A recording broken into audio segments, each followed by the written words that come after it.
Yes, please. My dear Lord Caitanya, please be merciful to me. Who can be more merciful than your Lordship within these three worlds?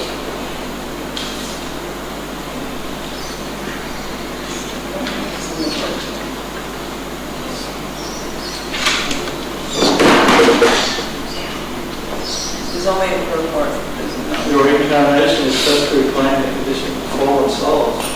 But I assure you that you will not find a greater fallen soul than me. Therefore my claim is first. My dear Lord Nityananda, you are always joyful in spiritual bliss. Since you always appear very happy, I have come to you because I am most unhappy. If you kindly put your glance over me, you may also become happy. My dear Vaishnavu, husband of Sita, you are so kind. Please be merciful to me. If you are kind to me, naturally Lord Caitanya and Lord Nityananda will also be kind to me. Gaura's love and embodiment is shown by Govardhana Pandit. Srinivasa Pandit and Haridas Thakur are the ocean of mercy. O Swaram Damodar, personal secretary of Lord Caitanya. O six Goswamis, O Sri Rupa Goswami, Sri Sanatana Goswami, Sri Raghunath Goswami, Sri Gopal Bhatta Goswami, Sri Hugh Goswami, Sri Raghunath Das Goswami. O Raghunath Goswami, my beloved spiritual master, Narottam Das also prays for mercy.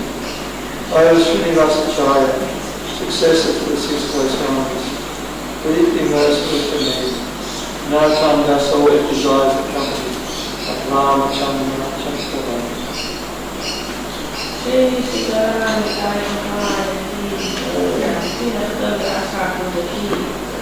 So this bhajan is very nice. Thank you for reading the translation. And if you haven't read the translation or heard it, please take the time to read it. It's really nice and it's asking for the mercy of Lord Caitanya and Lord Nityananda and the associates of them.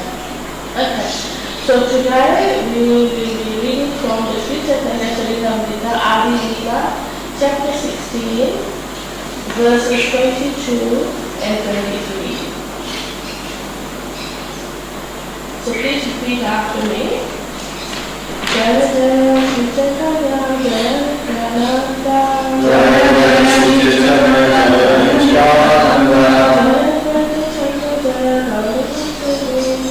Jaya Jaya Jaya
Sachira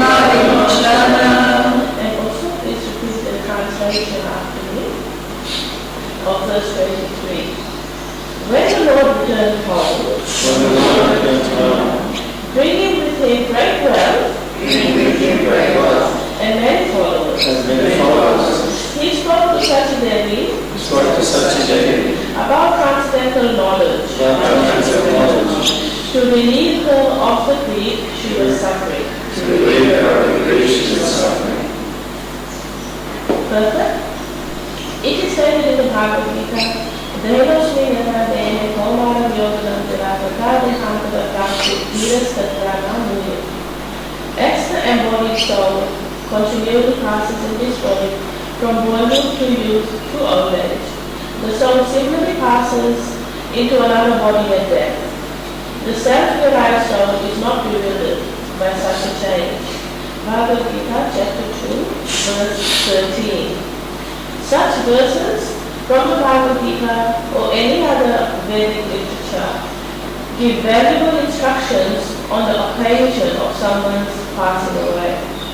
By discussing such instructions from Bhagavad Gita or Srimad Bhagavatam, a sober man can certainly understand that the soul never dies.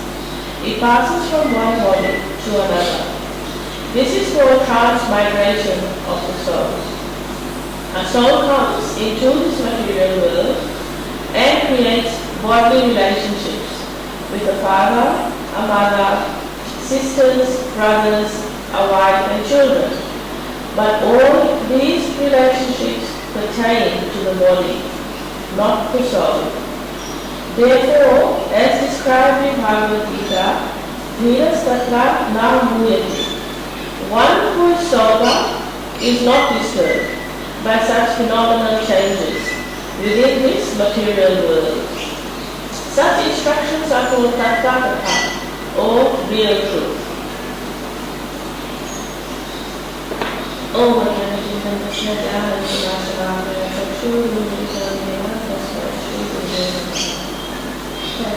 So I'll bring up a few points from these two verses and we'll talk about it.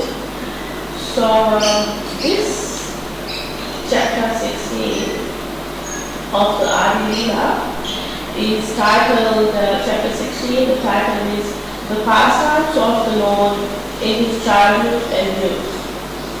So you can see from reading these two verses today that the place where we are up to is Lord Caitanya has been away from his home and his wife, Lakshmi Devi, was with his mother at home. And his wife died. She disappeared. And Lord Caitanya actually knew. He could understand it within himself, even though nobody told him. How he could understand this is because he is the Supreme Personality of Godhead. And he is present in everybody's heart. Everybody. Every living entity. Trees, cockroaches, human beings, every living entity. The Lord is actually present there as Super Soul, as Paramatma. So there is the Atma, which is us, the living entity, and there is the Paramatma, the Super Soul. So Soul and Super Soul. So because the Lord is in everybody's heart, and Lord Caitanya is the Lord himself, he could immediately understand. And he returned home to solace his mother, Sachi Devi, who was very, very unhappy about her daughter-in-law leaving this world. And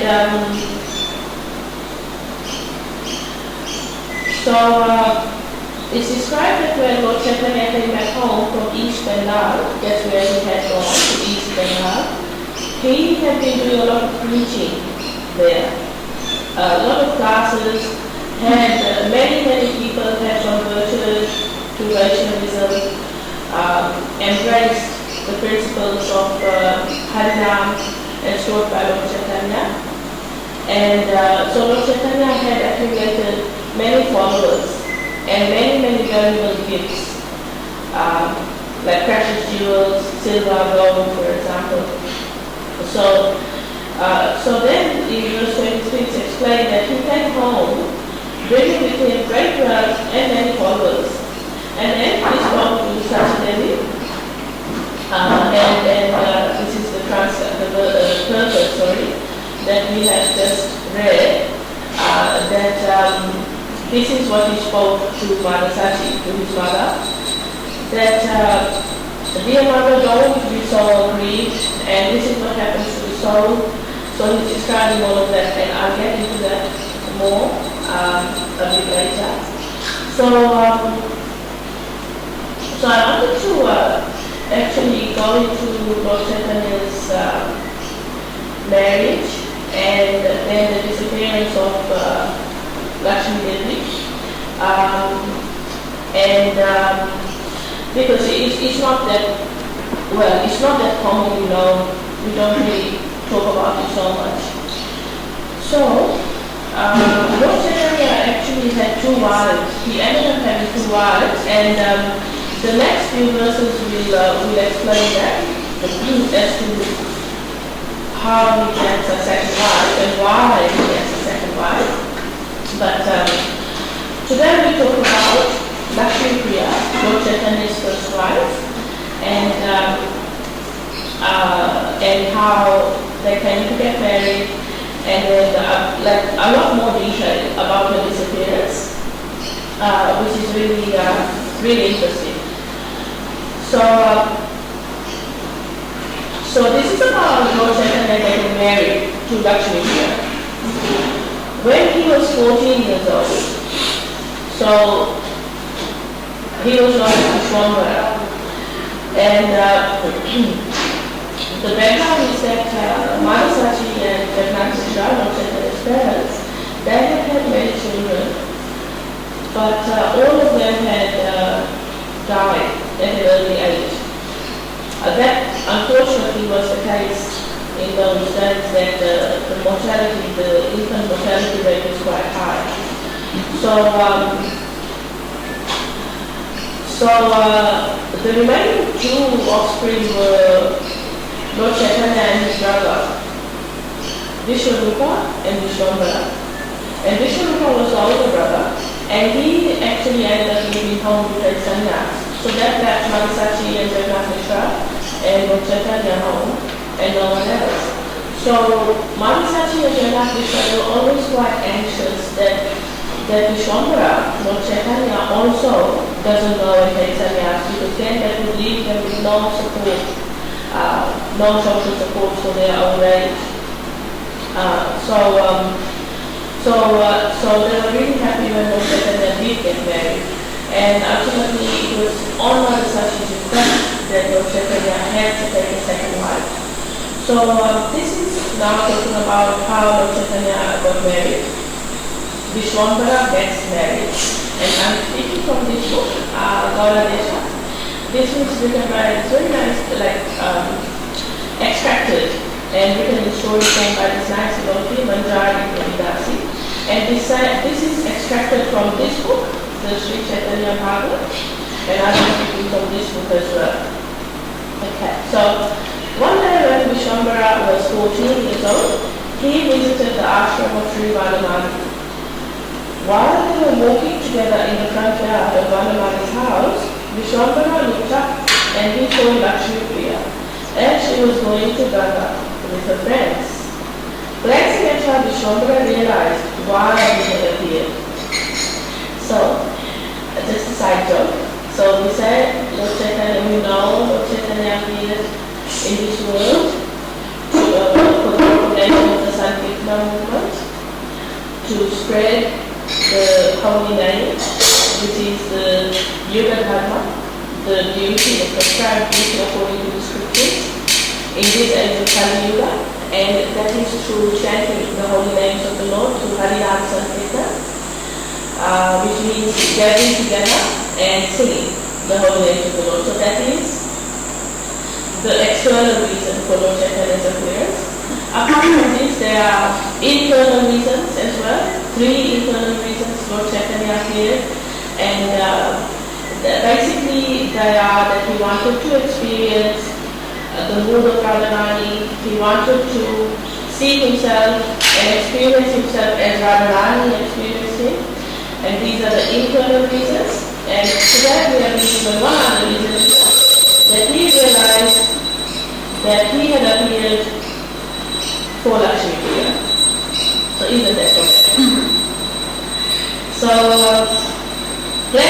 Vishwambara realized why he had appeared. Lakshmi Priya also recognized her eternal consort and internally accepted Vishwambara's lotus feet on her head.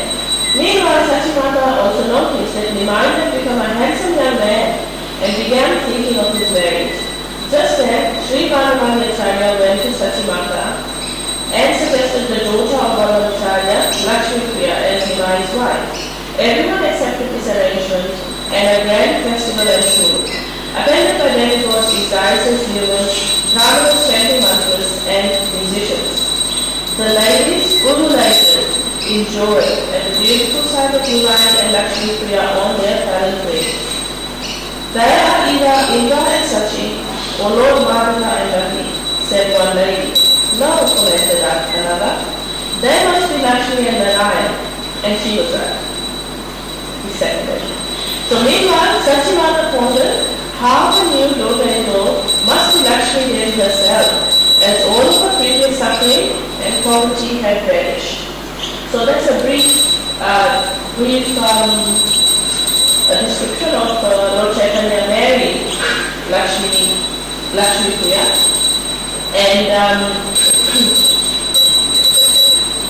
And so Lakshmi Priya, and today we're talking about her disappearance in more detail and how she left. And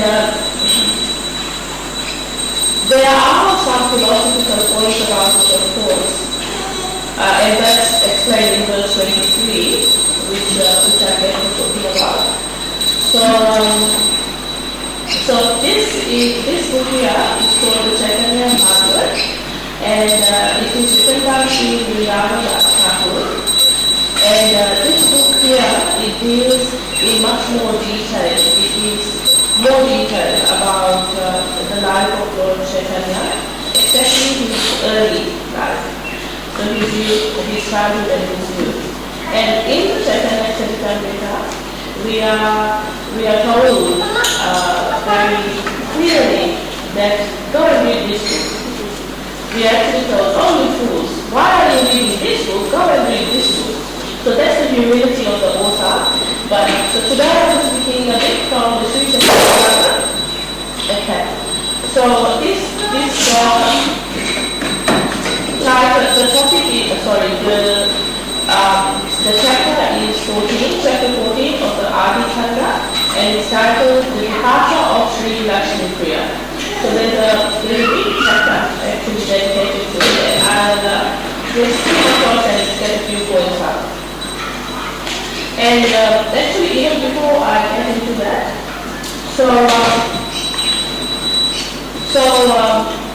Lakshmi Priya and Vishnu Priya, they were the two wives of Lord Caitanya. And they are Devi and Sri Devi. And who are they? They are basically extensions of Govardhana, and they are from the Lord's internal potency. So the Lord has three entities, as we know. The internal energy of the Lord, the middle energy, which is where all of us, all of the living entities come, and the external energy of the Lord, material nature. So the internal energy of the Lord is also divided into three. And the internal energy of the Lord has Ladini, Sambhika, and Sandhini, the three internal divisions, and these three are basically the eternity or the existence potency, the bliss potency, and the knowledge potency. So these are the three internal divisions of the internal potency of the Lord, and out of this, from the Ladini or from the pleasure potency of the Lord, is where his consorts come from. So Devi and Sri Devi, they were expressions of the Lord's pleasure potency, internal potency, the Ladini chakra. So that's who they were. And going now to talk about Sri Lakshmi Devi's departure from this world. So as I was saying earlier, Lord Chaitanya, he was in East Bengal at that time, and he was in the mood of a scholar. He passed his time in academic pursuits with his disciples. In every neighborhood of Navadvip, he was seen performing his self-assured and playful pastimes. By then, every person had come to unquestionably accept the mind as the topmost scholar and teacher in Navadvip. Rich, influential, and aristocratic men would immediately take a humble position upon seeing the mind and offer their respects to him. The very sight of him induced a sense of awe and reverence in the residents, who were all captivated by his charm. So this is describing how Lord Chaitanya actually was playing the role of this arrogant scholar. It's described that he was just coming across as a very proud and arrogant scholar, and then humble devotees would actually end up crossing the street to avoid engaging with him. And this is all part of his pastimes. And eventually, so all these devotees will be praying, oh Lord, when will this Lord Chaitanya, when will Vishwambara, when will Nimai Pandit become humble? When is he going to become a good devotee? They will pray like this for Nimai Pandit. And after taking initiation, Nimai Pandit became what we commonly identify as a humble devotee, as a devotee. So at this point in time, he was traveling to East Bengal and he was preaching. And his household life has been described that he was living in his house in with his wife, Lakshmi Priya, and Mother Devi, and Jagannath. And that he would receive gifts from various classes of people in Navadvip. He set the perfect example as a householder and was as charitable as the Supreme Lord himself. Whenever he saw a poor person, he would kindly offer him food, clothing or money. In this way, he generously distributed gifts to the poor. An endless stream of guests visited the Lord's house. The Lord offered each one respect according to his position and rendered his service to his full satisfaction. 120 sannyasis came to his place at once. The Lord sent word to his mother to cook for all of them. Such a mother fell into immediate anxiety because she had nothing in the house to feed 20 sannyasis. She was lost in the problem and did not notice that someone had actually got all the different ingredients she might require and left them in the kitchen. Lakshmi Devi immediately went to the kitchen and pleased with the array of ingredients, she cooked some special preparations. After the cooking, the Lord checked the arrangements and then invited the sannyasis to sit down. He supervised the serving of their prasadam and satisfied each one of them personally. In this way, the Lord satisfied all his guests and taught the world how to behave as a perfect householder. So, I'll actually say this point, which is really important, and then move forward into Lakshmi and his disappearance. So, this is the beginning of the chapter, and in the beginning, it is being explained how a perfect householder is supposed to behave, and there's something very important here, which unfortunately many of us can neglect nowadays. But it's really important, so I'll talk about this a bit. The foremost duty of a householder is to serve his guests.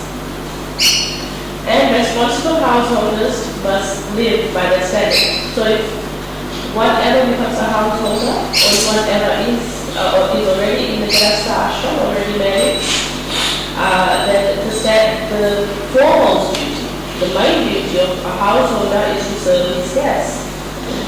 And that the householder who does not serve and satisfy his guests properly is lower than an animal or a bird. Even those who are poor can at least offer a place to sit, some water, and a place to rest. Simple hospitality is sufficient to satisfy any guest if it is offered with love and affection. Somebody who is poor can serve with his manner by drinking water and by offering drinking water and a place to sit. He can offer a grass mat or a simple sitting place, and he can offer sweet words to please the weary ears of the traveler. The host must endeavor with humility to keep the guest from leaving his house. A householder who sincerely tries to satisfy his guests, even though he is poor, is considered hospitable. The Supreme Personality of God has set the example of a perfect householder and repeatedly asked his guests if they had any further needs and if they were satisfied. Those guests, of course, were most fortunate souls, for Srimati Lakshmi Devi, the goddess of fortune, and the Supreme Personality of Godhead Narayan, the proprietor of the entire cosmic manifestation, personally fared them.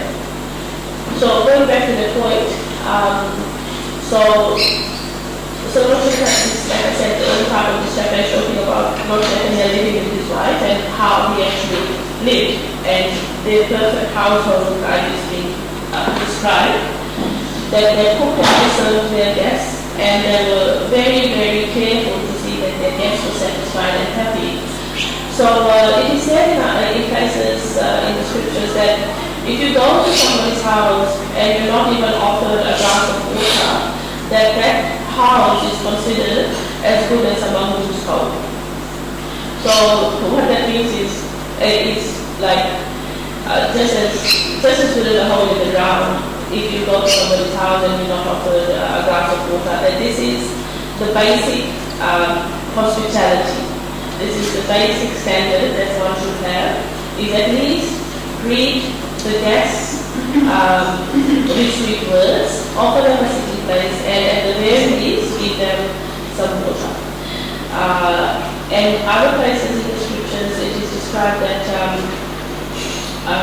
if one goes to that guests need to be atiti seva, so unexpected guests that they are considered to be a form of the Lord, and if an unexpected guest arrives, they need to be treated with as though than the Lord themselves.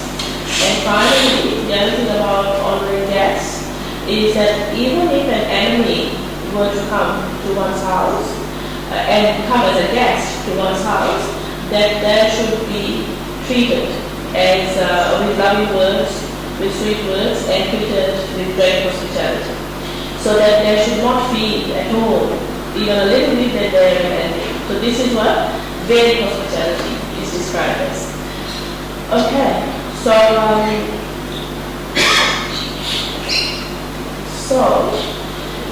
Lakshmi Devi, talking about her, because today the topic is on her. She worked without, so to serve these 20 sannyasis, she worked without any assistance to serve her Lord and Master, yet she was always in a cheerful mood. Seeing the wonderful qualities and pious nature of Lakshmi Priya, Sachimata's, the mother-in-law's joy, increased each hour and each day. From early morning, Lakshmi Priya would work alone at the household chores, setting the example of an ideal wife. So some of the things she would do, in the temple room, she decorated the floor with auspicious designs made from colored paste. She drew the different symbols of the Lord like the conch shell and the chakra. She also arranged the paraphernalia required for the Lord's worship, like incense, flowers, lamp, water, etc. She worshipped Tulsi Devi and saw to the needs of Sachimata, serving her with great affection. The wonderful attributes of Lakshmi Priya Devi's nature were noticed by Govardhana, and he was extremely satisfied with her, although he never commented.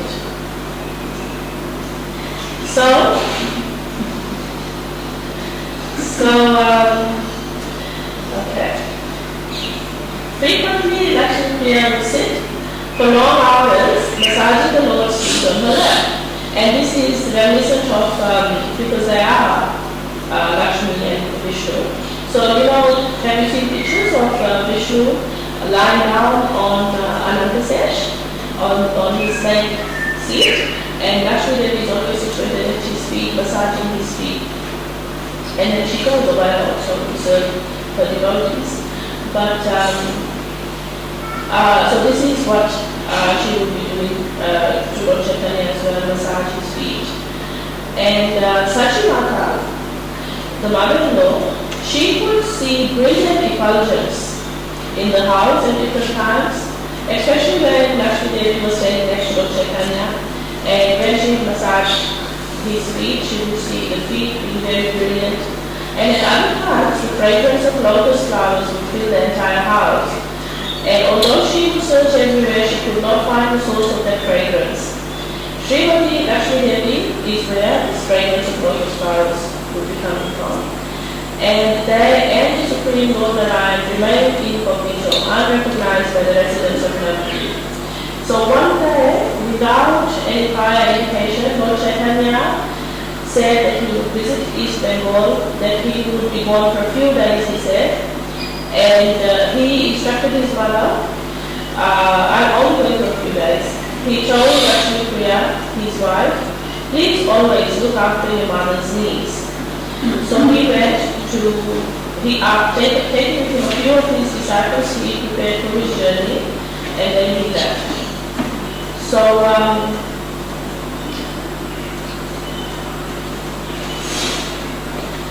how, he said in verse 23 that when he returned home, he brought with him great wealth and many followers. So this is what happened when he went to East Bengal. So from the moment the Lord entered East Bengal, the land became blessed and remains so even today. The residents were happy to learn that the Lord would spend some days on the banks of the Padmavati River. News of the Lord's arrival swiftly spread far and wide. Nilai, the prestigious of all scholars and the foremost of teachers has arrived, the residents announced. So people came to meet him, they humbly paid obeisances, and they collected with great endeavor funds to go and study under Nilai Pandit. And to go to Navadvip, they all wanted to come to Navadvip and study under Nilai Pandit in Navadvip from East Bengal. So he remained in East Bengal for some time, and it is because of this event that the residents of this area are attracted to the holy name and engage in congregation chanting even today. So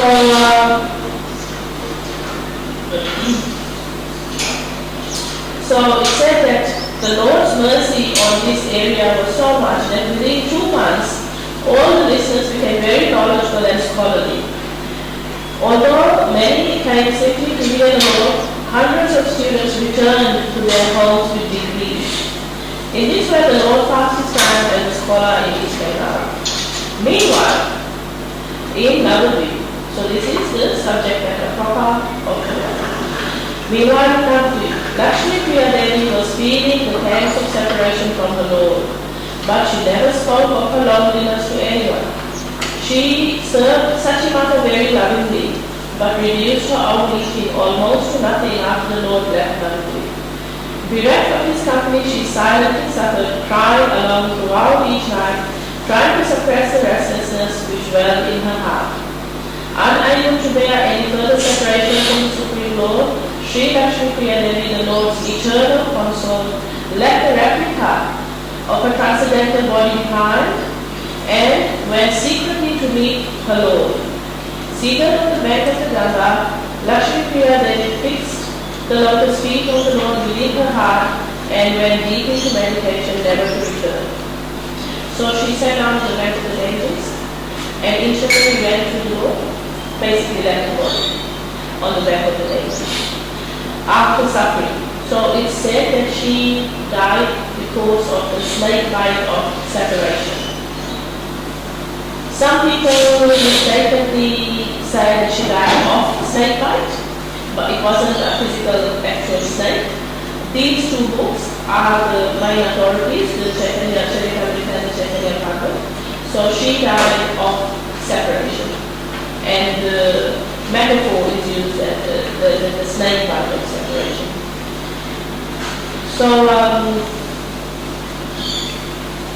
Sachimata's shock and deep grief is indescribable. This is the mother-in-law of Lakshmi-Priya, Lord Chaitanya's mother. Her pitiful lamentations would have melted stone. Since I am incapable of describing the mellow sadness experienced by Sachimata, I shall not go into further details, but simply mention the incident in brief. The saintly Vaishnavas were also grief-stricken by the news, and they all came forward to help complete the necessary rituals. The Lord remained for some time in eastern Bengal and then returned of his own desire to Nagpur. When the residents of East Bengal learned that the Lord would leave, they immediately collected gifts and precious treasures to give him.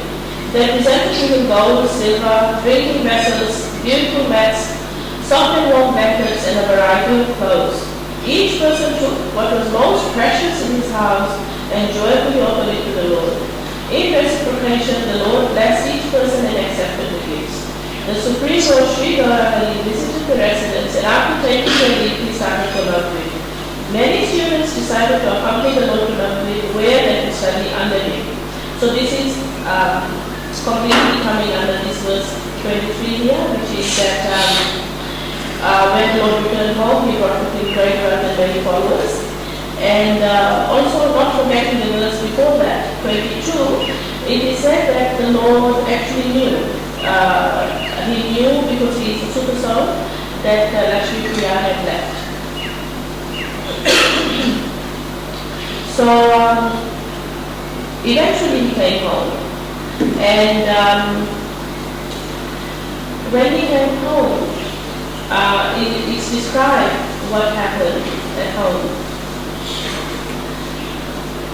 And then after describing this, we can have a discussion.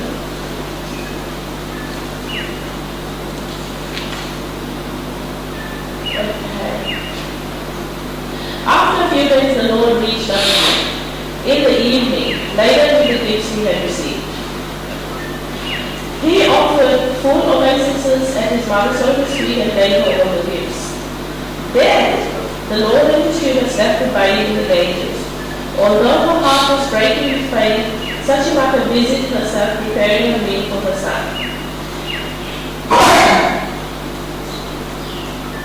Nimai acted as an instructing spiritual master to all his students. So he joined them in offering deep and repeated obeisances to the deities, and then sported for some time in the water. When his fast was complete, he returned home, performed his daily religious rituals, and sat down to eat. He ate with great satisfaction, then he went to the temple room. One by one, his relatives came forward to greet him after his long absence. They sat around him as he joked and laughed while describing his stay in East Bengal. Nimai indicated the strange habits of the people of East Bengal, and everyone had a good laugh. None of them mentioned the passing of Lakshmi Devi, knowing that the shock would cause the Lord grief. After some time, the relatives all returned to their house, and the Lord sat quietly, reflecting on the humorous conversation. Sachimata avoided meeting the Lord. She stayed in her room, deeply affected by the pain of Lakshmi Priya's death. When Devi found his mother, he saw marks of deep sorrow which lined her face. In a sweet, comforting voice, he said, "What's the reason for your sorrow, mother? I have returned from my journey in good health, so you should be happy, but I see only sadness on your face. Please tell me, mother, what's the reason?" Her son's words simply increased her pain, and she wept silently, unable to speak. "Mother, I know everything. Tell me, has your daughter-in-law met with misfortune?" Some relatives stepped forward to speak. "Listen, Nimai, your wife has left for the Ganga and reached the lotus feet of the Lord." The Supreme Lord Sri Govardhana remained silent, casting his head down as he contemplated the departure of his eternal consort and wife Sri Lakshmi Devi. He allowed the pain of separation to engulf him, and although he was the personification of all Vedic truths, he remained silent. Like any ordinary human being, he displayed the emotions of deep sorrow. But after controlling himself, he spoke. By body attachment, one is regarded as a husband or son. These illusory relationships are caused by misunderstanding. So zooming out of the pastime, coming to philosophy, And then we go back into the class a little bit. So as is described here also in this verse 23 further, that Lord Chaitanya, to be solace to his relatives and his mother, he started speaking his philosophy of the soul, the eternity of the soul, the eternal nature of it, and the transcendence of relationships in this world. And so, but before that, he did show his human side, if I can say that, and exhibited great emotion, great grief at his wife's departure. So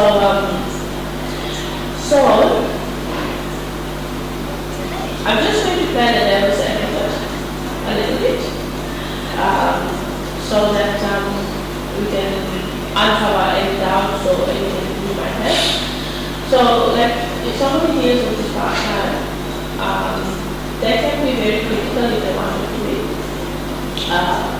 in the sense that, firstly, Lord Caitanya was married so young.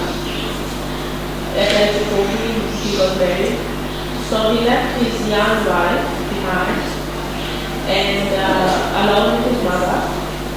And then, as a Supreme Lord, he knew that his wife was experiencing separation, and he knew that she had left this world when she did. Yet, he still stayed in East Bengal for a long time, rather than coming home immediately. And then also, even though he was very, very pleased with her, he never actually verbally commented, verbally praised her. And then also, that when he returned, somebody can actually say that instead of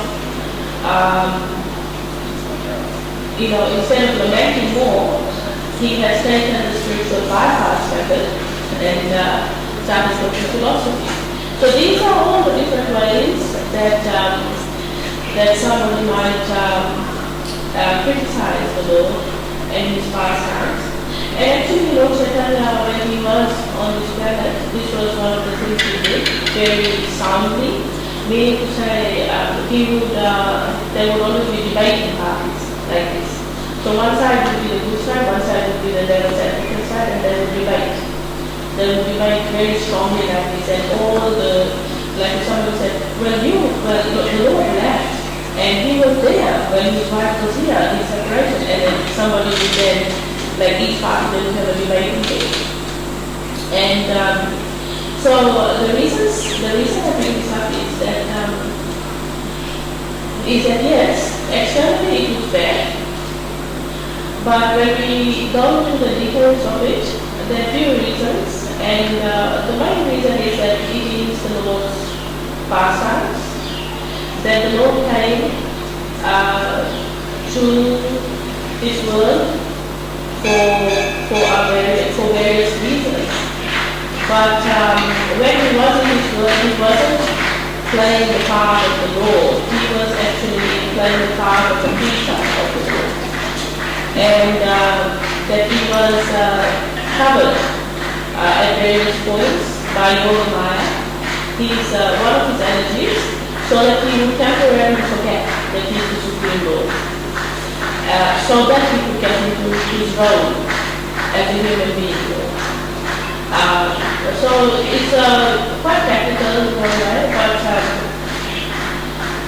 but these are some of the reasons that this happened.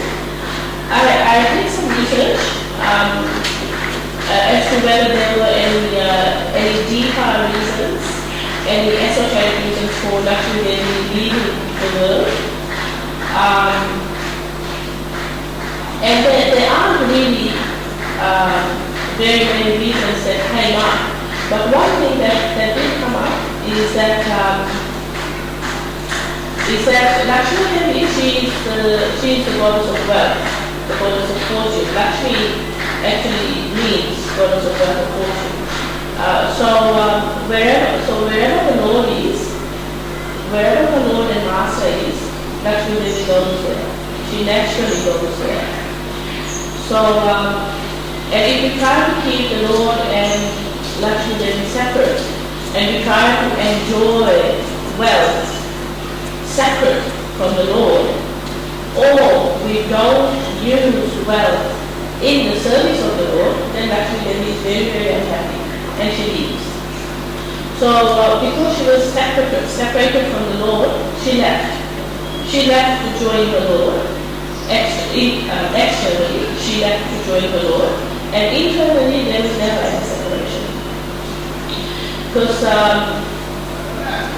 being eternal consorts, eternally being connected in that relationship, they are never separated. But this point is really important that many times we try to, in our lives, enjoy wealth or enjoy opulence, just keeping it to ourselves and not actually connecting it to the Lord. And when this happens, then actually there isn't very pleased at all, and she leaves. Also there are stories in the scriptures of, like for example, Ravana.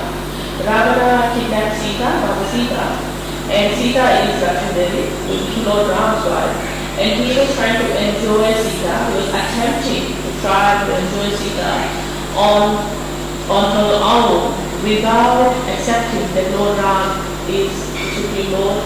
He just completely kidnapped Sita. He completely negated the fact that Lord Ram is her husband, and he had no right to kidnap somebody's wife. He was trying to enjoy her separately. So, and he ended up with suffering. So it's described that if we try to enjoy Lakshmi separate from the Lord, then we are demoniac in nature, like Ravana was. And that true devotional nature is connecting Lakshmi in service to the Lord. So that's the true use of Lakshmi. So this is one of the reasons she left, because she was separated from the Lord. Okay. So finally, very, very quickly, so when somebody leaves this world, then there are very nice verses to give us solace. These verses from the Bhagavad Gita. One of them is explained here that the soul, so we are the soul, and we are in this body, and that this soul, it passes from a young, like a child's body to a youth body, to an adult body, to an old age body. Like the soul is still the same. We actually feel the same inside, right? We have that experience. Like all of us, we would feel the same things we felt when we were little. We don't feel any different. So when we get old, we still feel the same. And so it's described that this soul is passing into all these different changes of body. And at the time of death, it's simple. The soul just goes into another body, just like that. Just as the soul has gone into youth body, a child's body, to old age body, simply the soul passes into another body at death, and that a soul-bound person is not bewildered by such a change. So this is called transmigration of the soul, when the soul leaves one body and goes to another body. And